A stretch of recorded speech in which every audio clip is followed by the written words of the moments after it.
What's going on, guys? It's your boy Moto MMA, aka Jason Balls, bringing you another video.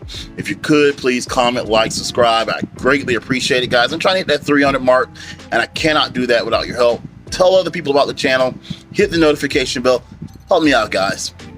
Now on to the topic of the video. Tyron Woodley and Jake Paul just fought. A lot of people want to know whether or not the fight was rigged, you know what I'm saying, or was there some foul play on Jake Paul's end? And I can tell you, not in the traditional sense that you would think it to be, you know what I'm saying?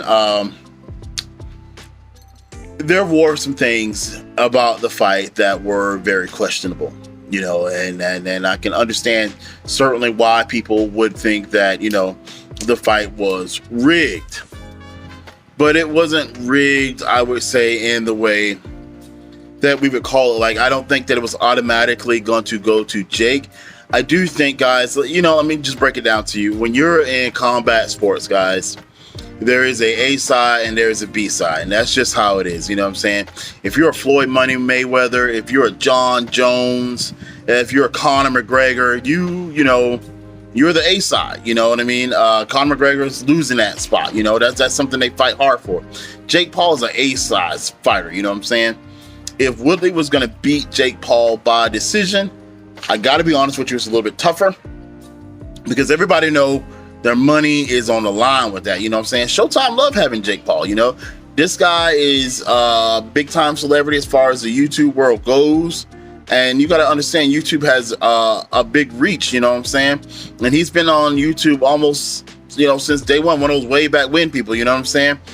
If you took, let's say PewDiePie. If you don't know who PewDiePie is, guys, you probably not really digging into the whole YouTube scene, but PewDiePie has the largest YouTube channel for an individual person. Only like a few companies and like some kind of India channel or something like that, I think, from like it's bigger than him. Like, it takes big things to beat PewDiePie, you know what I'm saying?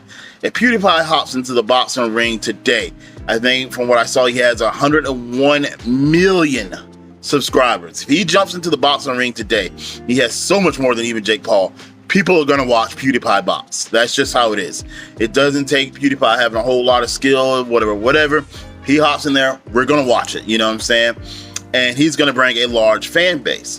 In Jake Paul's instance, he has actually picked the right fights. His team is very intelligent. So not only have we tuned in to see Jake Paul fight, but Jake Paul has won his fight. So it's making other people want to see him fight again. And he's picking his fights against MMA fighters. So he's getting people from other sports to come over and watch him. And he's turned himself into quite the heel. So, you're either going to watch him because you want him to win, or you're going to watch him because you just don't like him. And that's indicates with a bunch of MMA fighters and, those of the MMA world. And just et cetera, et cetera. That's just how Jake Paul has it, man. He's the A side. And I'm not going to lie, you can't just barely beat the A side. I don't want to say that they're paying off judges and referees, but I will say, judges, referees, the commission, the sanctioning body, some of them are going to turn a little bit of a blind eye to certain things, Yeah, certain things. And you say certain things like what, Jason Boss? I didn't see anything that the commission turned a blind eye to. I think Jake Paul clearly outpunched Tyron Woodley. You are right. He did outpunch him. I will give you that. And I think that's why they were able to squeak the win towards him. But there was two things that I can think of that they definitely turned a blind eye to. Number one, in the state that they were boxing in, which was Ohio. And I will put that on the screen here. I'm going to make sure you guys get a couple of minutes to read this. If a fighter falls against the ropes, and the ropes are supporting him, and I'm going to show you that picture too. Jake Paul fell not only on the ropes, but in between the ropes. The ropes were supporting him, keeping him up. That is considered a knockdown, which could have turned the fight into a 10-8 round for Woodley. And in a split decision victory, because that's what they decided it was, a 10-8 round could have actually been the notch that could have gave Woodley the fight. And for some reason or other, it was not considered a knockdown at all. There is no disputing it. That is what that was, guys, according to their own rules. Tyron Woodley pointed it out. I got on Google just to check it, and like I said, you can Google this and check this. This ain't like, rocket science. This ain't something we can say Tyron Woodley's whining about. This ain't something we can say he's lying about. It is true. And this 10-8, and it could have made like the big difference. This is an extra point taken away from Jake, which could have squeaked out Woodley the win. You know what I'm saying?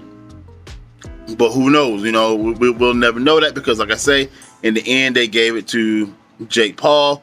And for some reason or other, that knockdown was ignored.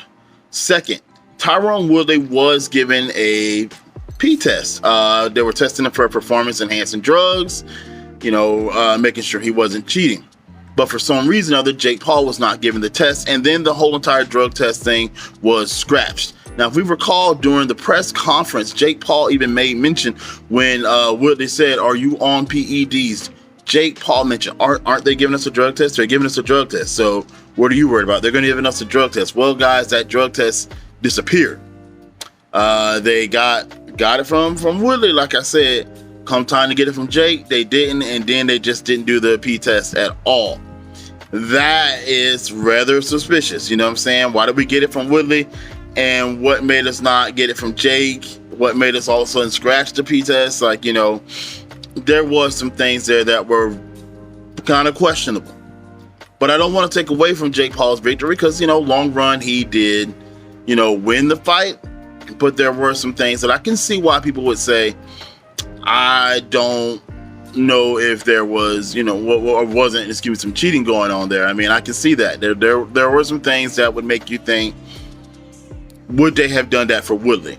If Jake had knocked Woodley in between those ropes, would they have, made it a knockdown? And, I can see you questioning that. I really can. If they decided to do the drug test, would it have disappeared when it came time to go to Woodley?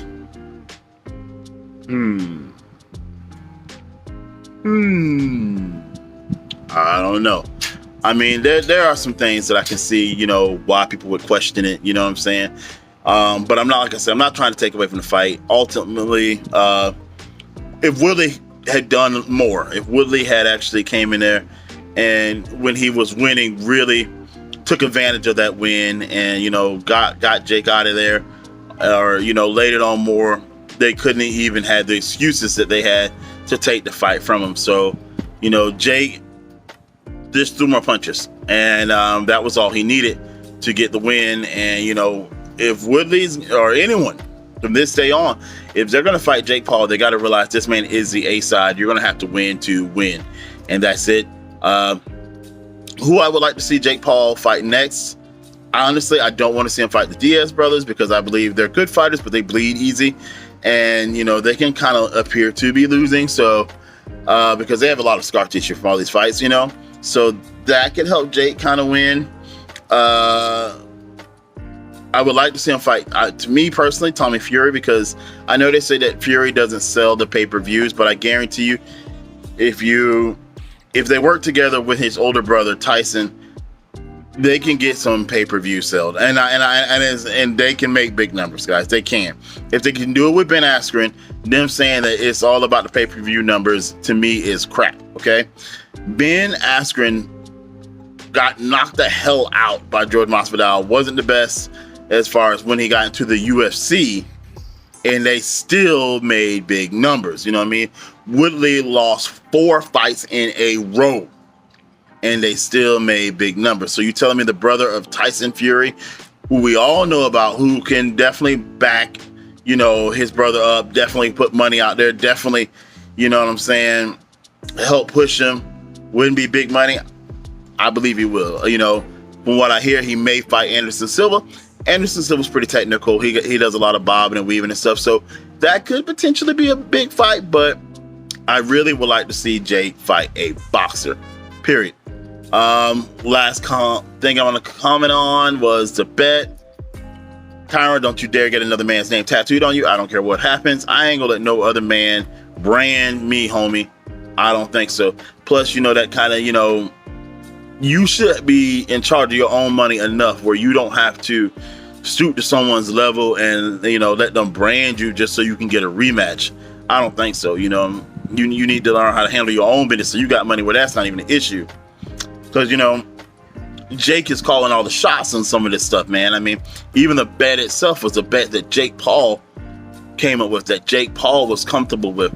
And Woodley didn't hit him with any counter bets like, okay, you know, since you are so confident that you will beat me, when they were talking about the whole confidence thing, it should have been, you know, Woodley should have said, well, if I beat you, you also have to fight me in an MMA match.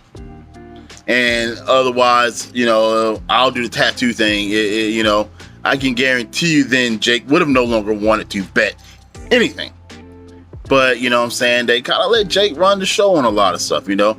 Him and his team is doing the dang thing. And whether this be what you would call a traditional boxing match, or, you know, two fighters, you know, really getting in there and going at it or not, you know, Jake Paul has made this thing huge as some kind of like celebrity style boxing, you know. It is what it is. So, you know, what do you think about, you know, everything you heard? You know, was the fight rigged in your mind, or was it not? Do you think Jake Paul was using PEDs? Who do you think he'll fight next? Let me know in the comments below. Thank you guys so very much for watching, and please comment, like, subscribe. I'm trying to reach 300. Tell somebody about me. Share me. I appreciate it. Peace.